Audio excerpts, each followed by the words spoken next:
رادیو تایملاین.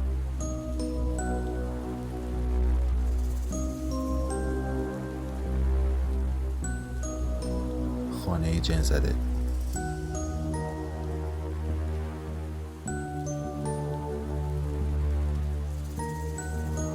نویسنده ادیت نسبیت.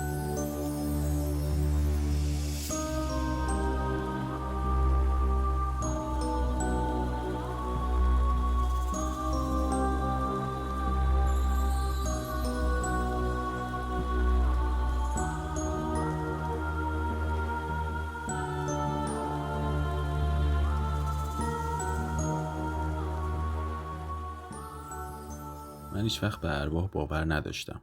دست کم تا اون شب. همیشه فکر میکردم داستانهای تسخیر و خونه‌های نفرین شده فقط ساخته ذهن خیال پرداز آدم هاست. اما اون شب وقتی پام به خونه شماره 14 خیابون آلگیت باز شد، همه چیز عوض شد. ماجرا از اونجا شروع شد که دوستم جیم گفت خونه قدیمی توی همسایگیش خالی مونده و مردم میگن شبا صدای عجیبی ازش میاد. من و جیم مثل دوتا بچه بیکله که دنبال هیجان باشن تصمیم گرفتیم یه شب اونجا بمونیم و بفهمیم واقعا چه خبره.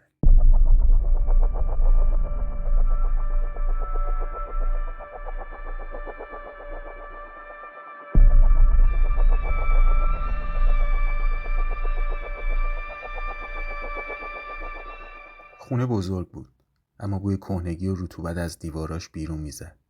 وقتی در سنگین ورودی رو باز کردیم، لایه‌ای از گرد و خاک از روی زمین بلند شد.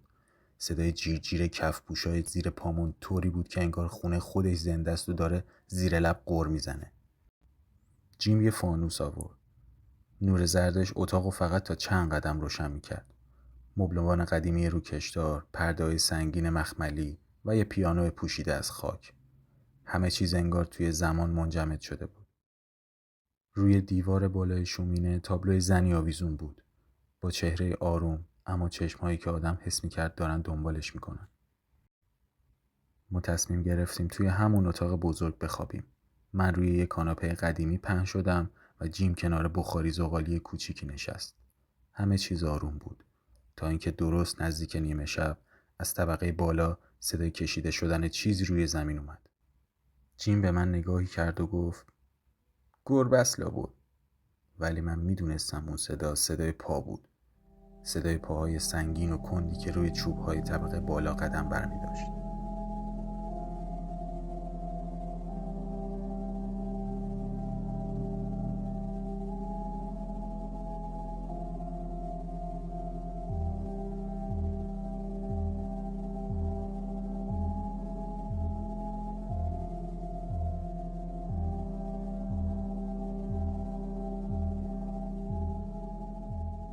جیم فانوس رو برداشت و گفت خب اگه قراره چیزی اون بالا باشه باید ببینیمش.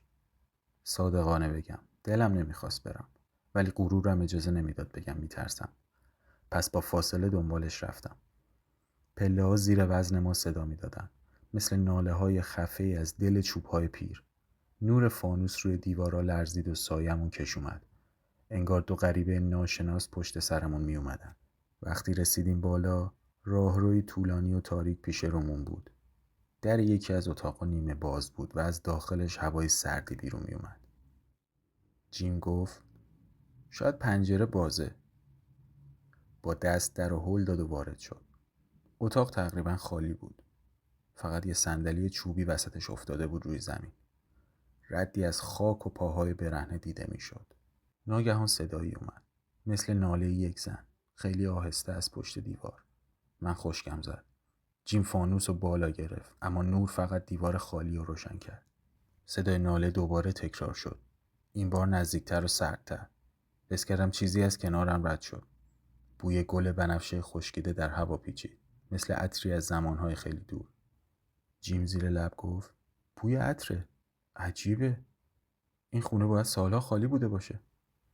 من لب باز کردم چیزی بگم که ناگهان در پشت سرمون با صدای بلندی بسته شد. فانوس از دست جیم افتاد و نورش خاموش شد. توی تاریکی مطلق فقط نفسامون شنیده می شد. یه لحظه بعد صدای همون ناله درست از پشت سرم بلند شد، اما این بار واضح تر. برو، از اینجا برو.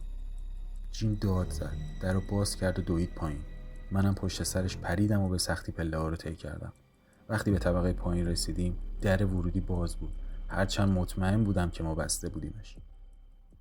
همون موقع نوری از اتاق نشیمن پایین اومد. یک زن، دقیقاً شبیه همون زنی که توی تابلو دیده بودیم، اونجا ایستاده بود. لباس سفید بلند و چهره غمگین داشت. لباش تکون خورد اما صدایی نیامد. فقط با انگشت به پیانو اشاره کرد. ما به پیانو نزدیک شدیم. جیم دستش رو روی در پیانو گذاشت. اما قبل از اینکه چیزی بگه زن ناپدید شد.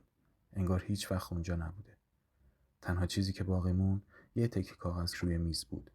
من اونو برداشتم و خوندم. این خانه خاطرات و عشقهای گذشته است. هر کسی که وارد شود بخشی از داستانش خواهد شد. ولی ترسیدن بیهوده است. فقط به یاد داشته باشید که احترام بگذارید. همون لحظه تمام صداها و ناله ها خاموش شد. هوا سبک شده بود و خونه دیگه اون حس سنگینی و ترسناکی قبل رو نداشت. جیم فانوس رو روشن کرد و با لبخند به من گفت فکر کنم اینجا رو کشف کردیم. ولی من میدونستم که چیزی توی این خونه، چیزی فراتر از درک ما وجود داره. انگار روح‌ها فقط قصه‌شون رو به ما گفتن و حالا صلح برقرار شده بود. ما دیگه داشتیم از اون خونه بیرون میرفتیم. موقع رفتم پشت سرم رو نگاه کردم. هیچ اثری از زن و صداهای ناله نبود. فقط یه خونه قدیمی و آروم بود، با پنجره‌های بسته و پرده‌های سنگین. با این حال هیچ وقت اون شب رو فراموش نکردم. شب مواجهه با چیزی فراتر از دنیای ما. تجربه‌ای که به ما یاد داد بعضی خونه‌ها فقط با احترام و سکوت آروم میشن. و از اون روز به بعد هیچ وقت داستان‌های ارواح و خونه‌های جن زده رو افسانه ندونستم.